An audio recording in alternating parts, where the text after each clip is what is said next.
Salut tout le monde, aujourd'hui on va parler de quelque chose d'assez choquant qu'on avait déjà abordé très légèrement il y a un peu plus d'un an. Et avant de commencer, je voulais vous prévenir que j'ai ouvert une chaîne secondaire, donc je vous invite à vous abonner, le lien est dans la description. Les vidéos seront tout autant travaillées mais d'une manière complètement différente et d'un ton beaucoup moins sérieux. Bref, vous verrez bien, mais allez vous abonner, vous serez pas déçus. Sinon, pour revenir à la vidéo, je voulais vous prévenir que je vais un maximum me censurer et flouter tout le contenu choquant pour que ça soit le plus regardable possible. Dans la description, il y aura beaucoup de choses pour se rendre compte de soi-même de la situation, donc après avoir vu la vidéo, je vous invite à y faire un tour. Pour bien comprendre la situation, c'est très important d'être attentif à tout ce que je vais dire et de regarder jusqu'au bout parce qu'à la fin, on va voir ce qu'on va pouvoir faire pour faire bouger les choses. Bref, commençons. Vous vous souvenez peut-être il y a un peu plus d'un an d'une de mes vidéos autour de la pédophilie sur YouTube, où on avait vu qu'avec certains mots-clés, on se retrouve avec des centaines de vidéos que des enfants ont postées via leur webcam. On voyait par la même occasion un nombre de vues complètement fou et surtout des commentaires ultra déplacés qui sexualisaient les enfants qui postaient la vidéo. On voyait clairement que c'était de réels pédophiles dans les commentaires. Suite à ça, beaucoup de vidéos ont été supprimées et maintenant c'est beaucoup plus propre. Enfin, c'est ce qu'on croyait. Récemment, je me suis repenché sur tout ça et notamment sur les vidéos que des gamines de 6 à 14 ans pouvaient poster, comme des vidéos de danse, de challenge à la piscine et surtout autour de la gymnastique. Parce que oui, à l'international et plus particulièrement dans les pays de l'Est comme la Russie ou dans les pays hispaniques comme le Brésil, on retrouve énormément de vidéos de jeunes qui partagent leur passion innocemment autour de la gym ou de la danse. On les voit parler devant la caméra montrant ce qu'elles savent faire dans leur discipline, notamment les figures, etc.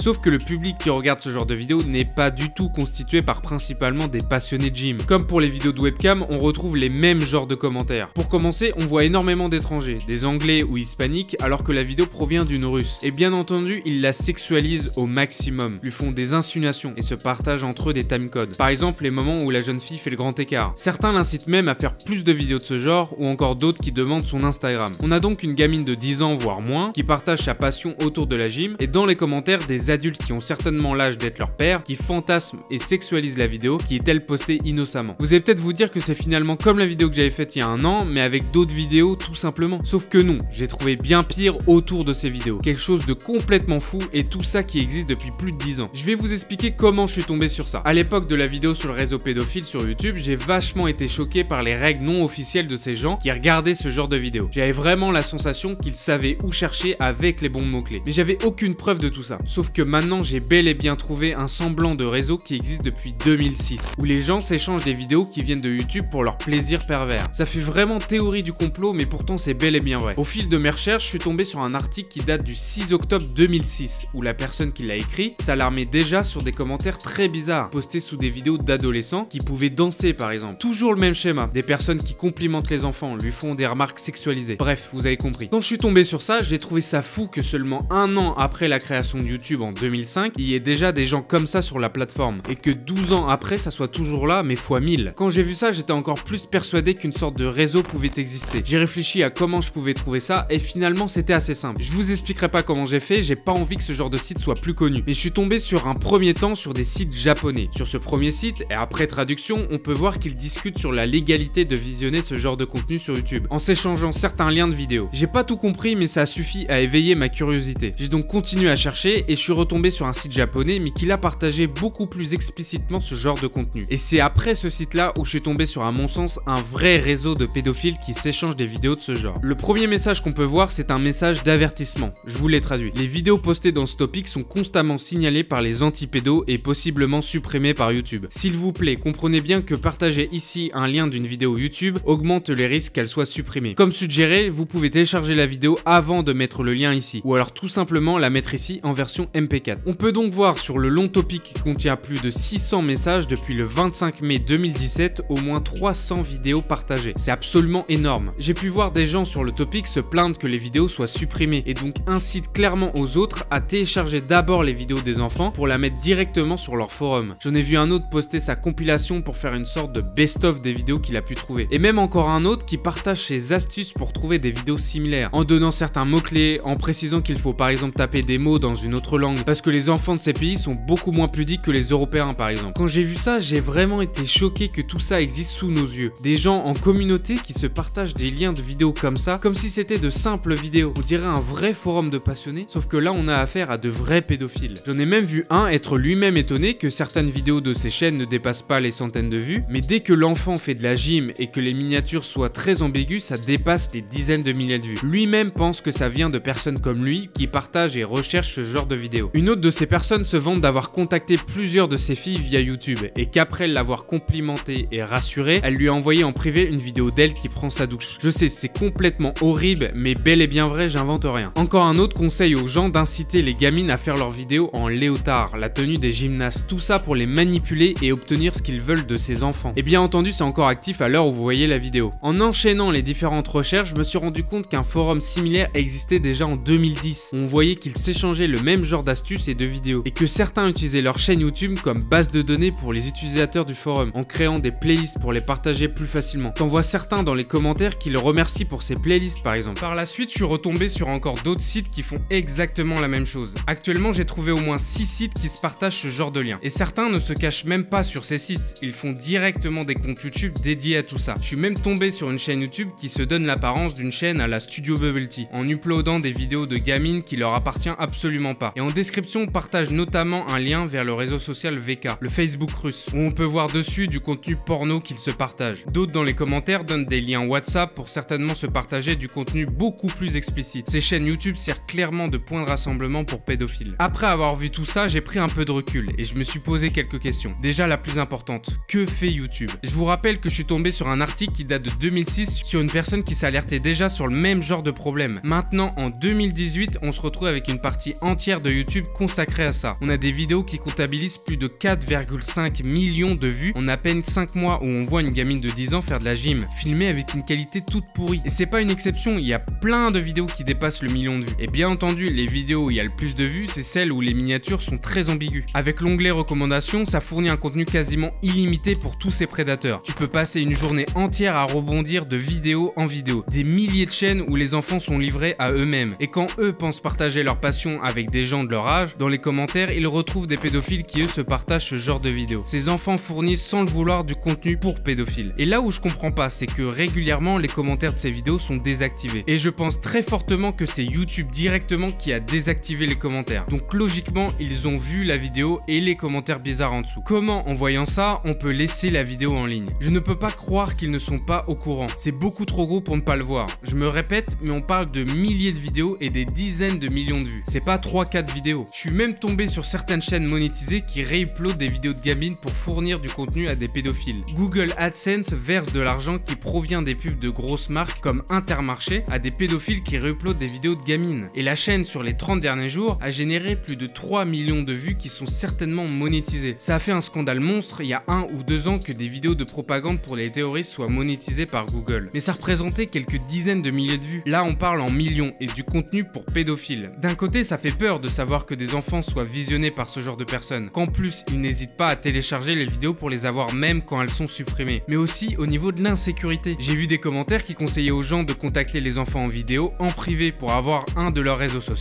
pour ensuite les contacter via Skype. Et si vous pensez que ça concerne seulement les Russes ou les Hispaniques, vous vous trompez. Je suis tombé sur plusieurs chaînes françaises d'enfants et d'adolescentes qui ont le même genre de commentaires. J'en ai même contacté qui m'ont confirmé avoir reçu ce genre de message. Une avait 17 ans et l'autre 12 ans. Alors qu'est-ce qu'on peut faire? Premièrement, il faut alerter YouTube. Pour simplifier la chose, il faudrait que cette vidéo soit sous-titrée en anglais. Je remercie d'avance ceux qui prendront le temps pour faire ça. Vraiment, merci beaucoup. Ensuite, il faut partager la vidéo, mais aussi en discuter via le hashtag YouTubeWakeUp sur Twitter. Malheureusement, avec YouTube, il faut faire du bruit pour qu'ils réagissent. En description, dans un Google Doc, vous trouverez énormément de chaînes et de vidéos à signaler qui, à mon sens, posent problème. Si vous en avez d'autres à signaler, n'hésitez pas sur le hashtag YouTubeWakeUp. Je sais qu'avec ça, je mets en avant ce genre de vidéos, mais on doit forcément passer par là pour que YouTube les supprime et prenne les bonnes précautions par la suite, comme il y a un an. Sur Twitter, je ferai plusieurs longs tweets pour détailler ce que j'ai pu trouver, donc n'hésitez pas à aller voir ça. Par contre, s'il vous plaît, soyez respectueux et ne spammez pas YouTube comme des animaux. Il faut faire les choses proprement. Si des journalistes souhaitent reprendre les différentes infos, n'hésitez pas à me contacter dans mon email qui se trouve en description. J'espère réellement qu'avec tous vos partages et vos actions, on arrivera à faire bouger tout ça. Ça existe depuis bien trop longtemps. Merci d'avance à tous ceux qui partageront la vidéo. On se dit à d'ici 2 semaines sur un sujet complètement différent. Ciao tout le monde.